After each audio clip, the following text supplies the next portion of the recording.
Good morning and good afternoon. Welcome to another episode of Before Coffee. It is Themeless Thursday and also our Women's March Madness Sweet 16 and Elite 8 pick bonanza, as we are going to cover all sorts of news today on Themeless Thursday.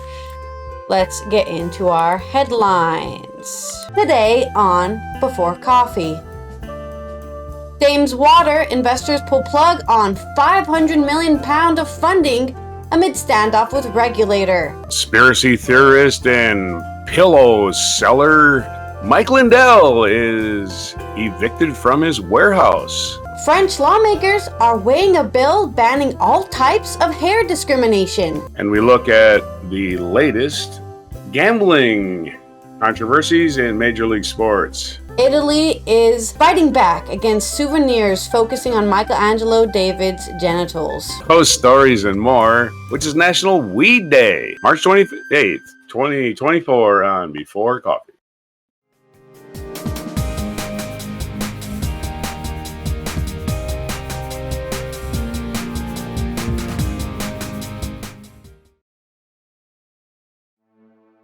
Today on our first news story.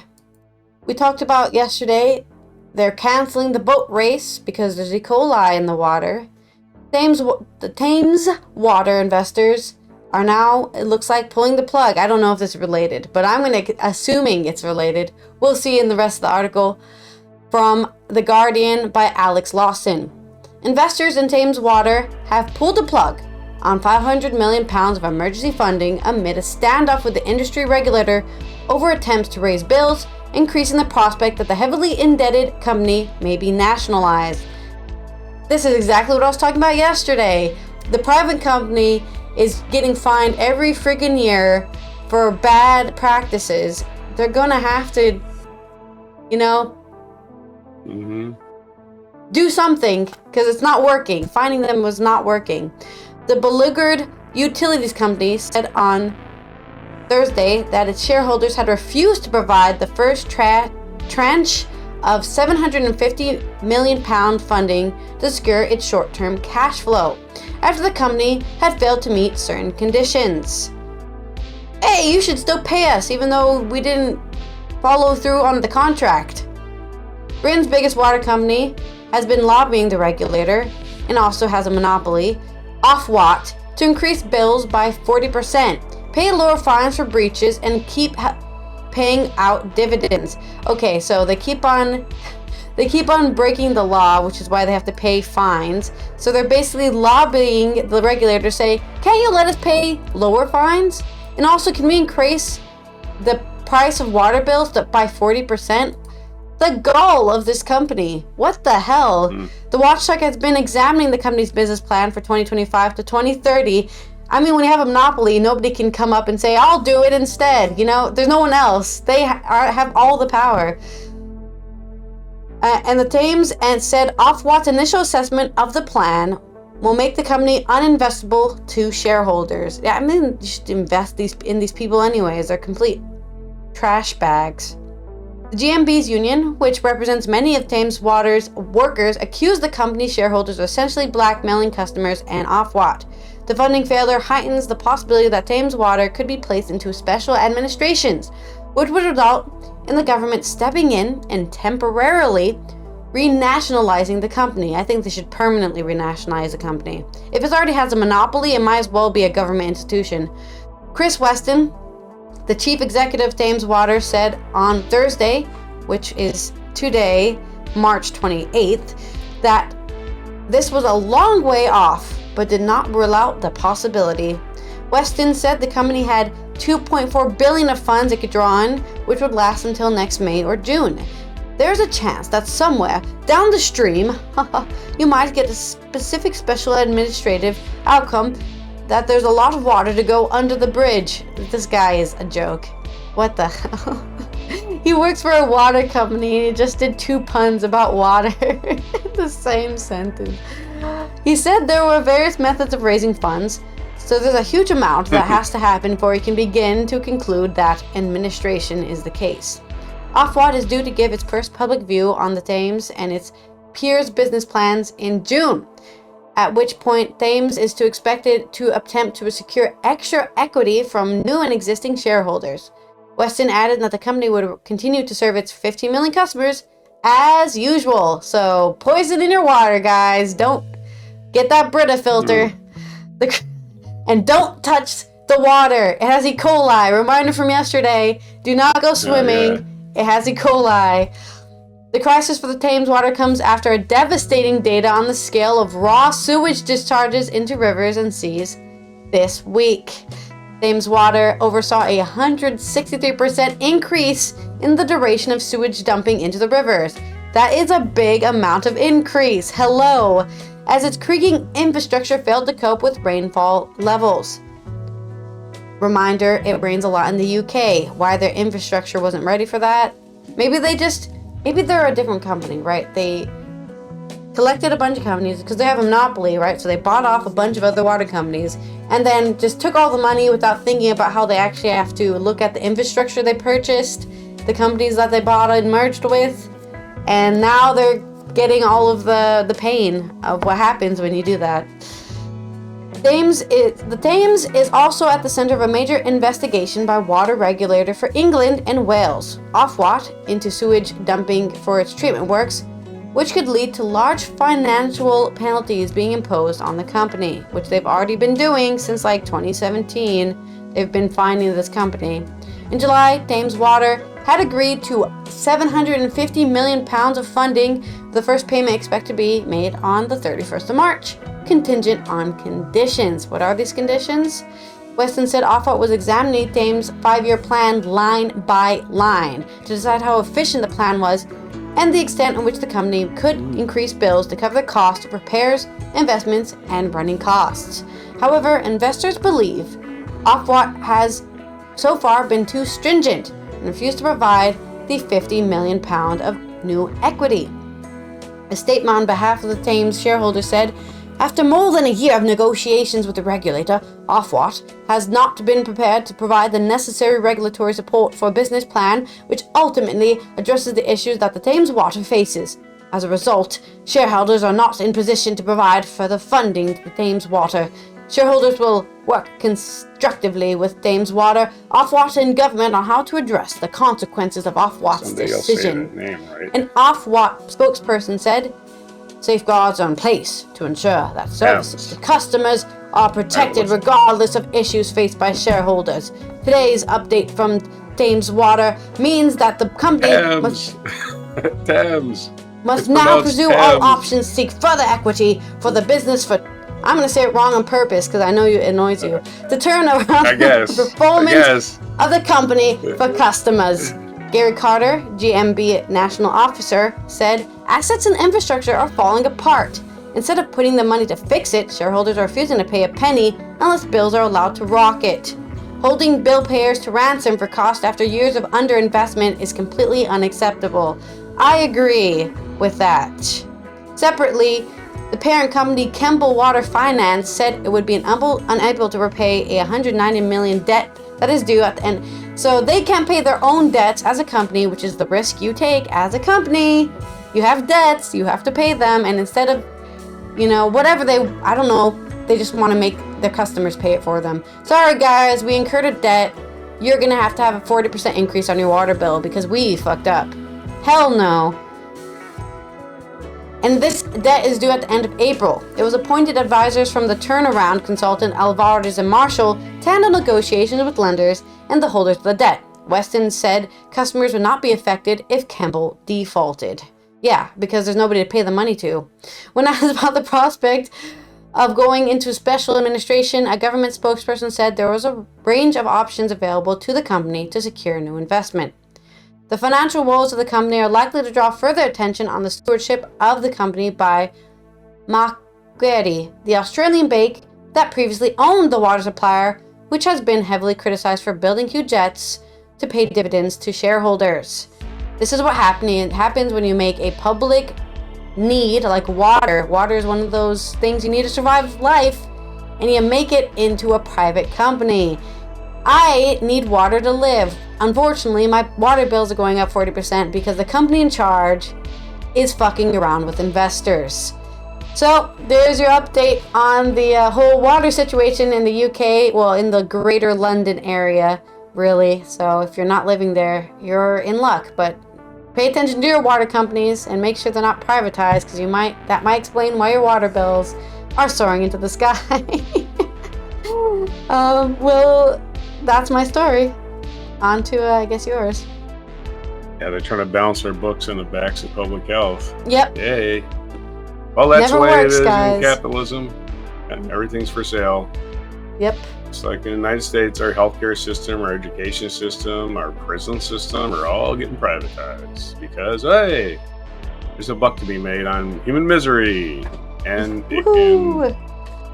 We buck to live be in made on teaching people how to mess. become, ignorant workers that just do what they're told.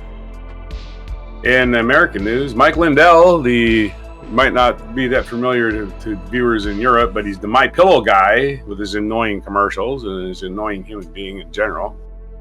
Mike Lindell, My Pillow, is getting evicted from his Minnesota warehouse after the company failed to cough up over $200,000 in unpaid rent.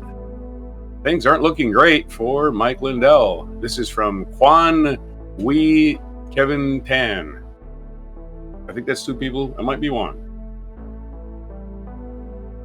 The embattled businessman is now facing eviction for one of his warehouses in Minnesota. Lindell's company owes more than $217,000 in rent to its landlord, per the Star Tribune. My Pillow has more or less vacated, but we'd like to do this by the book, the landlord's attorney Sarah Philo said during an eviction court hearing on Tuesday, per Star Tribune. At this point, there's representation that no further payment is going to be made under this lease, so we'd like to go ahead with finding a new tenant, Philo continued. My Pillow owes First Industrial more than $217,000 in rent and other charges. Per court filings by the Star Tribune, it is unclear if My Pillow and his staff have fully vacated the premises, but First Industrial and representatives say they have sent a letter at least 4 eviction notices. They have sent at least 4 eviction notices to My Pillow since September. Pilo's request was granted by Scott County Chief Judge Caroline Lennon on Tuesday, per Star Tribune. Lindell discusses eviction in an interview with the Minnesota Reformer, published Tuesday. Lindell told the outlet that the warehouse, located at 4701 Valley Boulevard South in Shakopee, was 1/3 the size of My Pillow's main warehouse and was usually used to store retail equipment. But the property, told Minnesota Reformer, is no longer as useful as My Pillow since most of the equipment has been auctioned off last year. Well, you know what you do if it's not that useful? You just get out of your lease somehow and stop telling people that you're going to pay the lease. You don't just, hey, I'm going to neglect it. He's a dishonest person, is what I'm saying. Lindell told BI that My Pillow staff had not been working out of the building since August 23 and is now an empty warehouse and is being sublet, Lindell said, but the sub-renters backed out in February. Lindell added that My Pillow headquarters in Chickasaw are still going, and the company also continues operating in Shakopee. The eviction notice is new development, a shocking downward spiral of America's biggest pillow salesman, I guess. Lindell's legal and financial woes have been piling up ever since he became a hardcore advocate for defendant J. Trump. His baseless election fraud claims. Before he became a MAGA acolyte, Lindell inspired many. I don't know if he's okay. I guess he inspired many with his rags to riches story. The former crack addict, okay. The former crack addict turned his fortunes around when he got sober. Well, if he's sober, go back to the crack, because this sobriety ain't for you, pal. And it's okay to admit you need drugs. It's okay. Some people need crack. There's a lot of white powder in that pillowcase. It started My Pillow in 2004, but Lindell's growing belief in conspiracy theories on election interference has created some dire straits for his pillow business. I always found his pillow commercials annoying, and I turn them on, which most commercials are annoying, to be the truth. Some people aren't. Multiple retailers. Yeah. Commercials are just, make it stop. Multiple retailers like Costco, Bed Bath & Beyond, and JCPenney severed ties with Lindell and MyPillow in 21. Then in 22, Walmart told BI, that Business Insider is the name of this paper, that it would stop carrying MyPillow products in its stores. Took Walmart 2 years, or a year behind everybody else. Way to go, Walmart. Leading edge, you are. The decline in sales also appears to have put the brakes on MyPillow's marketing activities. Lindell told Associated Press in January his company owes he owes Fox News around $7.8 million in advertising fees. Fox News won't carry his ads anymore because he doesn't pay his bills. Just like his buddy Trump. It's not just a loss of income. Lindell is fighting billion-dollar defamation lawsuits against voting technology companies like Dominion Voting System and Smart Manning. Yeah, he's going to be very, very broke very soon. In October, Lindell's lawyers said they were dropping him as a client after he owed them millions in legal fees. Lindell has since engaged new lawyers to represent him in court. You know it's bad when your lawyers abandon you, man. What the hell? Well, he's basically a pathological liar. And if you own one of your pillows, well, good for you. You have a nice pillow, I guess. But I don't think they're that great myself. I think I have many better pillows than that. And it's just memory foam and some material, it's basically all it is. Nothing's. He takes memory foam and breaks it up. I think your mom has one of those My Pillows. I don't know, but I don't. I hate the guy, so I wouldn't give him a nickel. If he was starving on the other side of the street, I'd go over there and give him a drink of water. Seriously, he's trying to fuck up this country. Go to prison. Go to Gitmo, as far as I'm concerned. Anyway, back to you. Go to Gitmo. Exactly. Well, there's people there. Yeah. They're being punished for, I don't know, believing lies.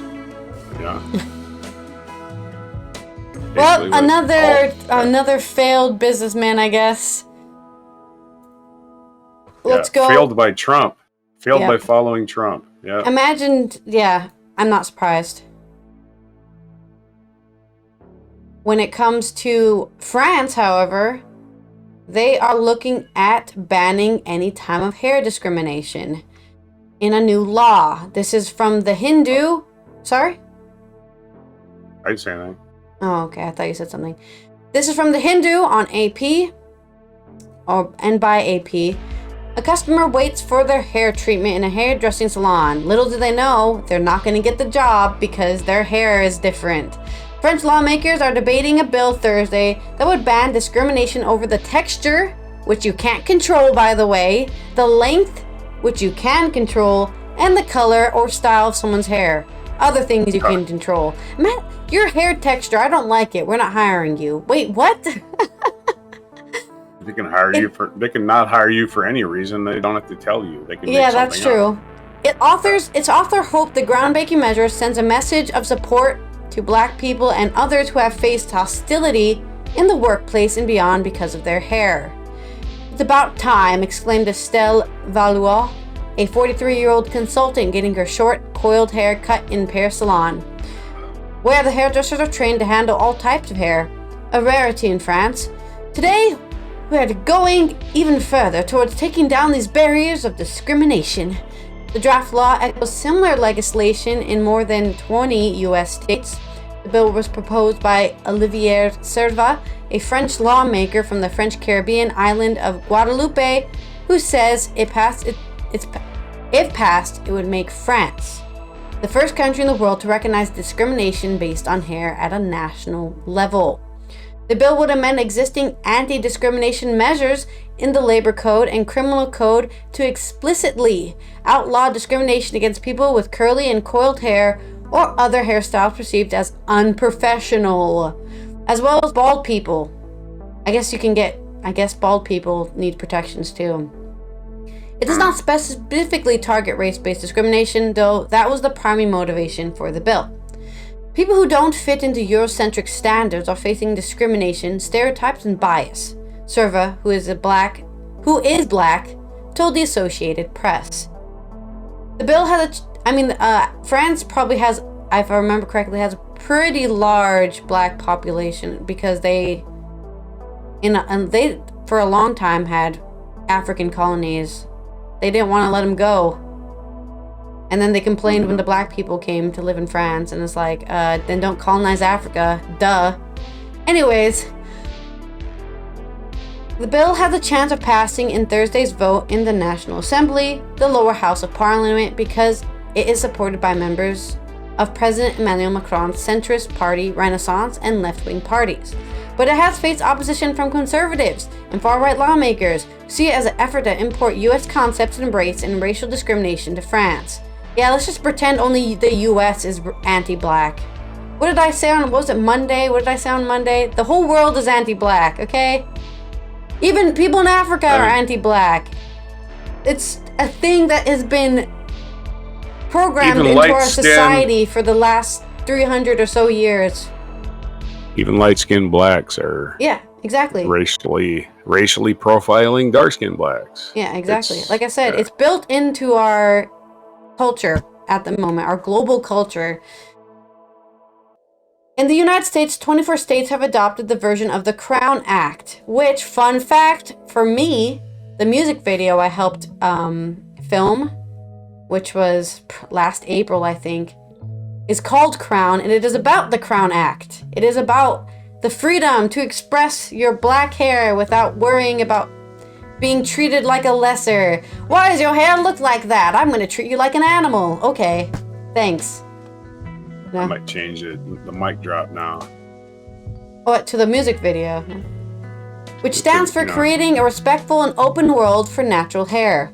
Banning race-based hair discrimination in employment, housing, schools, and in the military. Federal legislation passed in the House in 2022, but Senate Republicans blocked it a month later. Because they're Republicans. Opponents of the French bill say France's legal framework already offers enough protection to people facing discrimination over their natural afro hair, braids, cornrows, and locks.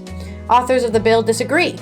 One example they cite is a black French steward who sued Air France after he was denied access to a flight because of his braids and was coerced into wearing a wig with straight hair.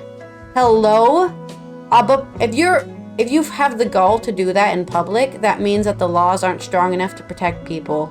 If you're not scared of breaking the law, that means the law's not working. Abu Bakr Traoré won his case in 2022 after a decade-long judiciary battle. But the court ruled that he was not discriminated against over his hair, but because he is a man, since his female counterparts were allowed to wear braids. So it was sexist. Men aren't allowed to have braids, it's a female hair style. Okay. France does not collect official data about race because it follows a universalist vision that doesn't differentiate citizens by ethnic group, which it makes it difficult to measure race-based hair discrimination. Yeah, that's a common trend in Europe. They are like, oh yeah, we defeated racism. Oh, how? We just don't look for it. So, we don't ask people if they're suffering from racism. So, it doesn't exist. We did it, guys. Woohoo! Everyone gets a medal. It's not bad to look at your minorities and ask them how they're doing, okay? It's not a bad thing. Advocates of the bill hope it addresses black French people's long struggle to embrace their natural hair, often stigmatized as coarse and unruly. I mean, it is coarse and unruly, but that doesn't mean you should be treated badly for it. My hair is unruly. Hey, you can't control your hair. Get out of here. I'm sorry. It gets frizzy when it's humid. I don't know what to tell you. That's just what it does, man. Aude Livoel Jampou, a hairdresser and mother of 3 mixed-race children, said that while some people view the draft law as frivolous, it's about something deeper. It's not only a hair issue. It will give strength to the people to be able to answer. When asked to straighten their hair, they can say, no, this is not legal. You cannot expect that from me, and has nothing to do with my professional competence. Jampou Livoel's Lee's salon takes care of all kinds of clients, from those with straight hair to those with tight curls. It's very moving to have a 40-year-old woman, sometimes in a very high position, finally embracing her natural beauty. And it happens every day, she said. Salon customer Valois hopes her 5-year-old daughter will live in a future in a society that doesn't stigmatize their hair. When I was young, I remember lamenting that lack of salons and even hair products for frizzy hair. There was a time when, unfortunately, we had to use products designed for European hair and not adapted to our hair. I'm glad today that things are more accessible and there's change, she said. There's no reason to be ashamed of who you are, whether it's your hair or even the fact that you don't have any. That's right, bald people, you also matter. And you're not lesser because you're bald. Actually, that's really interesting to me. I'm not really somebody who cares about your outward appearance so much. I think I'm the typical, I look inside for who you really are kind of person. But I do have a lot of friends who are going bald because aging, we're all getting older.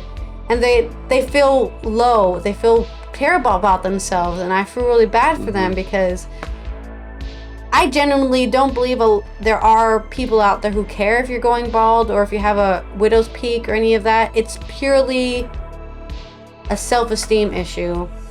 But there might also be a societal issue here where you feel lesser. Maybe people treat you bad at work because you're bald. Like, oh my God. People suck. Anyways, there's some hope in France at least, and those 22 U.S. states for people to suck a little less. You think there's hope in France? Really? You think there's hope in France? You think there's hope in France? You really think that? I mean, they protest all the time, so they have hope for something. That's a joke. It's a joke, man. But that is my story about hair and being allowed to have hair. On to your story. Gleaming, flaxing, waxing. Get me down to there. Hair. Anyway, I sent you the video for hair. Now you got two mic drops to choose from. In U.S. sports news, we have two stories on gambling. Do you know what a prop bet is? A prop bet. Are you there? Well, a prop bet is when you bet on a player, not an outcome of a game, and usually it's over/under on points or assists or how many field goals they're going to hit or whatever. And there's an NBA player that's being looked at for taking the under on the prop bets. This is from ESPN. NBA eyes Raptors Jonte Porter for betting issues. This is from David Purdom, Brian Windhorst, and Adrian Wojnarowski. Toronto Raptors forward Jonte Porter is under investigation by the NBA following multiple instances of betting irregularities over the past several months. Multiple sources told ESPN on Monday an issue of prop bets involving Porter from games on January 26th and March 20th, multiple sources told the ESPN. An NBA spokesman told ESPN that the league is looking into it. In the game on January 26th against the LA Clippers, there was an increased betting interest on the under for Porter props. I like how they abbreviate things so I know what they're talking about. There was a increased betting interest on this one player, which for the night were set around 5.5 points, 4.5 rebounds, and 1.5 assists. There was also an over-under for Porter's made three-pointers at 1.5. So you can't get 0.5 points and you can't get 0.5 rebounds. They do that to eliminate ties. And in prop bets, if you win, if you bet the under, you win. If the guy doesn't score any of those, right? Any of those four things, right? Yeah. Or you can just bet on one, but it's usually four things, 3 or 4 things. They'll give you a prop bet. It'll pop up. It'll say Porter to score 5.5, 4.4 rebounds, and 1.5 assists. And you go, oh, I'm taking the under on that. Well, that evening, Porter played just 4 minutes before leaving the game because what the Raptors said was an aggravation of an eye injury he had suffered 4 days earlier against the Memphis Grizzlies.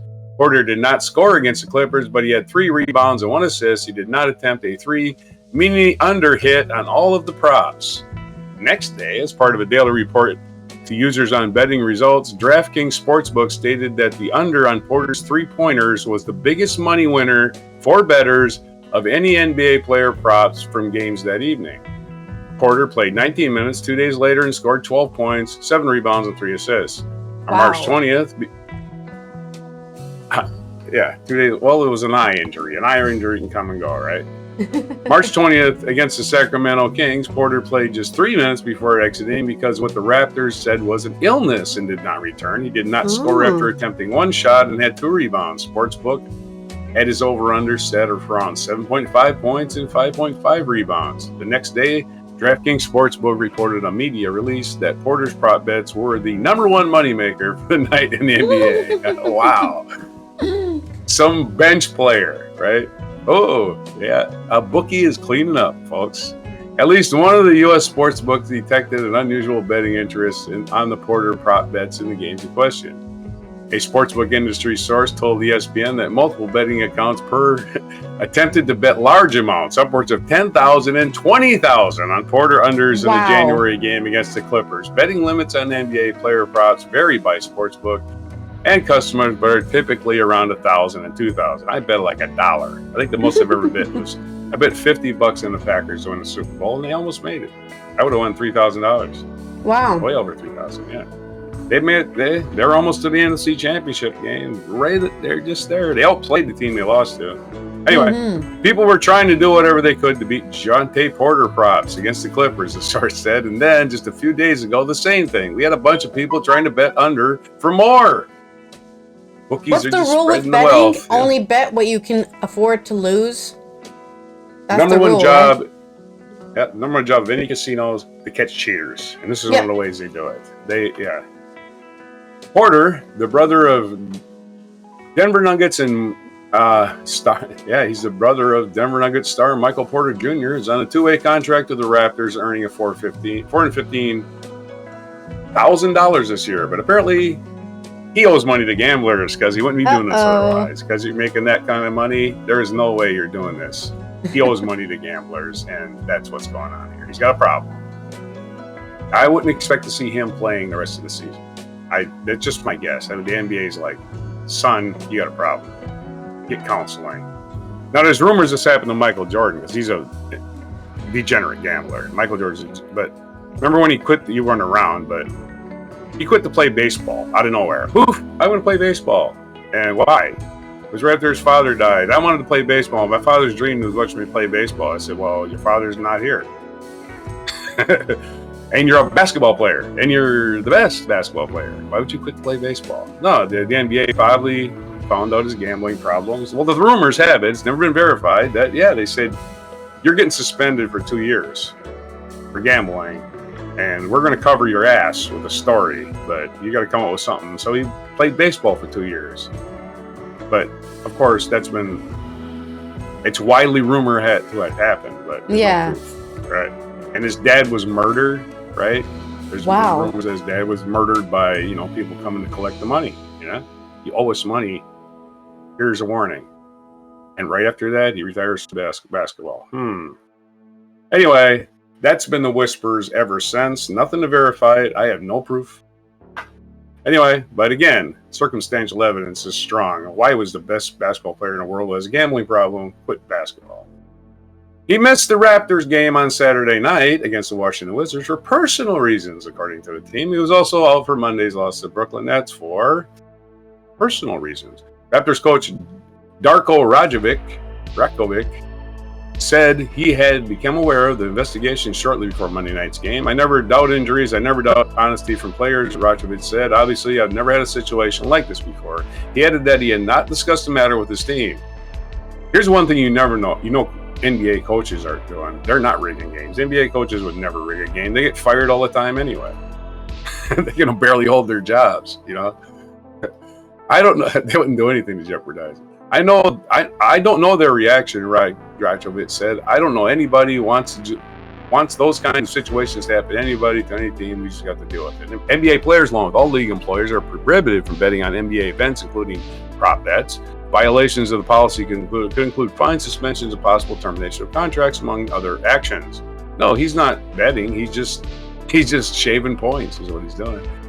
Sports betting is monitored by dedicated personnel from each NBA team in the league, and as a team of dedicated data scientists focus on sports betting anomalies and possible integrity issues, and also works with third-party integrity monitors. Porter made his NBA debut in 21, played 11 games with the Grizzlies in college in Missouri. He tore his ACL before his sophomore season, tore it again, and an MCL while rehabbing in 2019. He went undrafted and didn't play in the NBA over the previous 2 seasons. He signed with the Raptors in December. Porter played in 26 games this season, averaging 4.4 points, 3.2 rebounds, 2.3 assists, and 14 minutes a game. And there you go. That's about him. And here's our other gambling story involving a much, much bigger name. This is from ABC News. Greg Beecham. Shohei Ohtani says he never bet on sports. Interpreter Ipe Mezahara stole money, told lies.